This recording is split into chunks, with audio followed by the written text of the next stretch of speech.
निर्वाचित भइसकेपछि हाम्रो सानी त्रिवेणी गाउँपालिकामा पहिलो प्राथमिकता भनेको विशेष प्राथमिकता हामीले पहिलो प्राथमिकतामा दिएका थियौं। हामीले जुन हाम्रो कुनै पनि ओडा नछोएर कर्णाली करिडोर साइड कर्णालीकै छेउछेउबाट अगाडि बढेको थियो र कुनै पनि हाम्रो ओडालाई छोएको थिएन। हामीले पहिलो प्राथमिकतामा अहिले 2 वर्षको कार्यकालमा हामीले 1-2 नम्बर ओडा र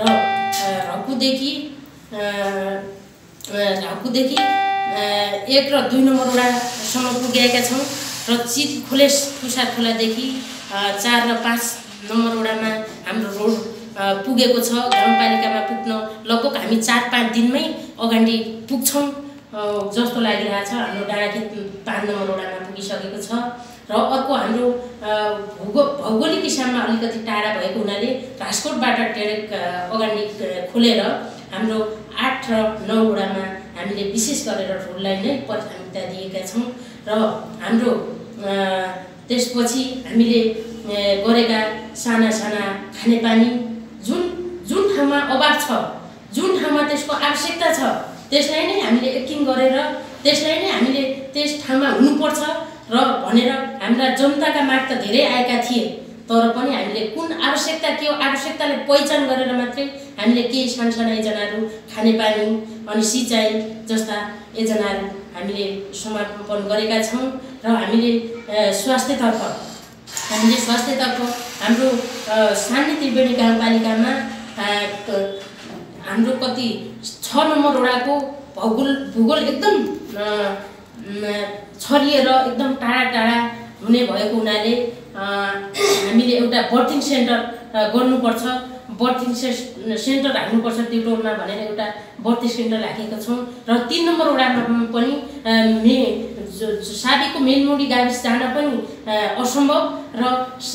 रकु गाविसमा आउन पनि अलिक गाह्रो अप्ठ्यारो त्यस्ता सिजनाहरू भएका हुनाले त्यहाँ पनि एउटा बर्थिङ सेन्टर थप गर्नुपर्छ भन्ने मागका सहित हामीले सबै जनताको आवश्यकता हेरेर त्यहाँ गरेका छौँ र हामीले स्वास्थ्यमा के गरेका छौँ भने चाहिँ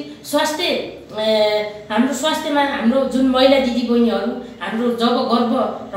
रहन्छ त्यति बेला भौगोलिक हिसाबमा टाढा र एउटा कुनै पनि चिज टाढा भएको हुँदा हामीले ती सुत्केरी आमाले चेक गराउनको लागि उहाँहरू जति उहाँलाई हामीले जति सम्झाउँदा पनि उहाँहरू नजाने जस्तै गरेको हुँदाखेरि हामीले उहाँलाई एक पोका नुन दिएर उहाँलाई टाइममा गर्भवती चेक गराउनुपर्छ, आफ्नो स्वास्थ्यलाई राम्रो गराउनुपर्छ, खानपानमा पनि ध्यान दिनुपर्छ भन्ने कुराहरूको सल्लाह दिँदै हामीले स्वास्थ्य संस्थामा प्रत्येक सुत्केरी आमाहरूलाई एक पोका नुन दिएर त्यसरी स्वास्थ्य परीक्षण गर्ने गरेका छौँ। नियमित हुनुपर्छ, त्यसलाई अगाडि बढाउनुपर्छ। जबकि हाम्रो गर्भमा रहेको शिशु स्वस्थ भएन भने हामीले राम्रोसँग उपचार राम्रोसँग हामीले आफ्नो गर्ने क्रियाकलाप गर्न सकेनौँ भने पछि नराम्रो हुन्छ भनेर हामीले त्यसरी अगाडि बढेका थियौँ। र हाम्रो शिक्षातर्फ हामीले जुन हाम्रो सानी त्रिवेणी गाउँपालिकामा बायोमेट्रिक हाजिरले पनि केही प्रभावकारिता ल्याउँछ र प्रभावकारी हुन्छ शिक्षण सिकाइ क्रियाकलापमा हाम्रा बाबु हाम्रा नानीहरूको सिकाइमा अलिकति प्रभावित गर्नको लागि हामीले प्रत्येक गाउँपालिकामा शिक्षक नियमित गर्नको लागि र विद्यार्थीले आफ्ना जस्तै शिक्षकले आफ्ना जस्तै आफ्नो जन्माएको जस्तै बालबालिकाको लागि शिक्षण सिकाइ क्रिया दिनुपर्छ र नियमित आफ्नो 10 to 4 10 बजेदेखि 5 बजेसम्म 4 बजेसम्म उहाँहरूले एकदम निरन्तर पढाइरहनुपर्छ भन्ने हिसाबले हामीले एउटा बायोमेट्रिक हाजिरले पनि हाम्रो शिक्षामा लागू गरेका छौँ। र अरू हाम्रो अन्य कुरामा हामी जुन सानी त्रिवेणी गाउँपालिकालाई एकदमै नमुना र पर्यटकीय हिसाबले गर्नुपर्छ भन्ने उद्देश्यका साथ हामीले सानी त्रिवेणी गाउँपालिकाको त्रिवेणी पाटन क्षेत्रलाई अस्ति हामीले केही बजेटहरू पनि छुटेका थियौँ र हामीले केही त्यहाँमा हाम्रा केही ठुला मन्त्रीहरूको त्यहाँ उपस्थित सहित गराएर हामीले एकदम पर्यटकीय स्थल बनाउने भन्ने हाम्रो उद्देश्य थियो। हामी अहिले त्यो पुरा गर्न नसके पनि हाम्रो 5 वर्षमा त्यसलाई सानी त्रिवेणी गाउँपालिकाले पर्यटकीय रूपमा र हाम्रो सानी त्रिवेणी पालिकाबाट र प्रदेश सङ्घबाट हामी कसरी हुन्छ त्यसलाई अगाडि बढाउनेछौँ र जुनसुकै हामीले पछि गर्ने कामलाई अगाडि लिनको लागि हामीले शिक्षा स्वास्थ्य कृषि क्षेत्रमा हामीले कुन ठाउँमा के हुने हामीलाई त हाम्रो कृषकहरूले त लगाउनुहुन्छ तर उत्पादन हुँदैन। कुन ठाउँमा के हुन सक्छ त्यो माटोले के मागेको छ के फल्छ भन्ने कुरा सबैले थाहा हुँदैन। त्यही भएर हामीले के गरेका थियौँ भने माटो परीक्षण गर्ने काम पनि गरेका थियौँ।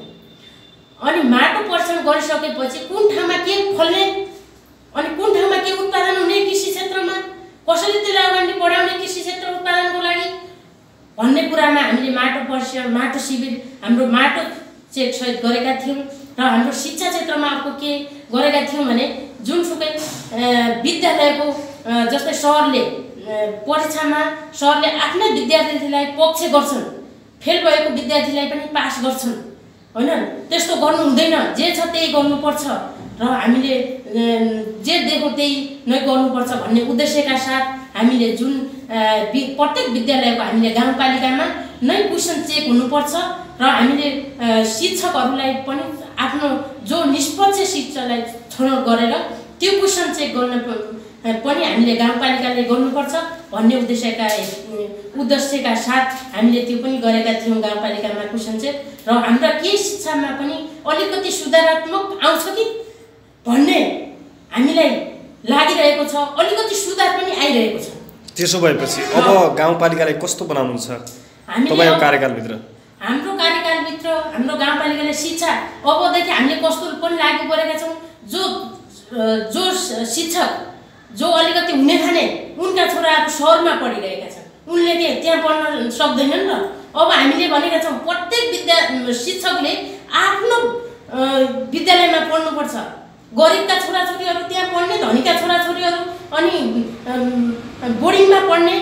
सबैले यहीँ पढ्नुपर्छ, सबैको लागि शिक्षा यहीँ राम्रो गर्नुपर्छ भन्ने उद्देश्य लिएका छौँ। हामीले अबको दिनहरूमा हामीले पुरै हाम्रो 1 देखि 9 सम्म सडक सञ्जालले जोड्ने उद्देश्य राखेका छौँ र त्यसपछि हामीले शिक्षा क्षेत्रमा गुणस्तर बनाएका छौँ। हामी सानी त्रिवेणी गाउँपालिकामा अबको लागि हाम्रो जुन क्षेत्र, जुन तह, जुन आफ्नो परिश्रम, आफ्नो मेहनतको प्रतिफल योग्य बनाउने भन्ने गरेका छौँ र युवा स्वरोजगारको लागि अबको हामीले जुन हाम्रा यी खाडी मुलुकमा जाने हाम्रा युवाहरू छन् तिनीहरूलाई कम्प्युटर अपरेटर अनि हाम्रो सानी त्रिवेणी गाउँपालिकामा ओभरसियर प्राविधिक हाम्रो मुन्द्रामा अहिले लागू हुँदैछ। त्यहाँ धेरैजना लगभग 40 जनाको कोठा हो, त्यहाँ लगभग 15-20 जना अहिले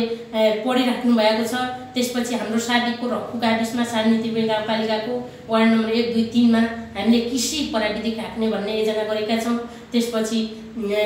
साबिकको 4, 5, 6 मा मेलमुडीमा हामीले कम्प्युटर अपडेटर जस्ता यस्ता प्राविधिक शिक्षा लागू गर्नुपर्छ र हाम्रै ठाउँमा, हाम्रै गाउँमा पढेर हाम्रो समाजमा काम गर्नुपर्छ भन्ने उद्देश्य राखेका छौँ।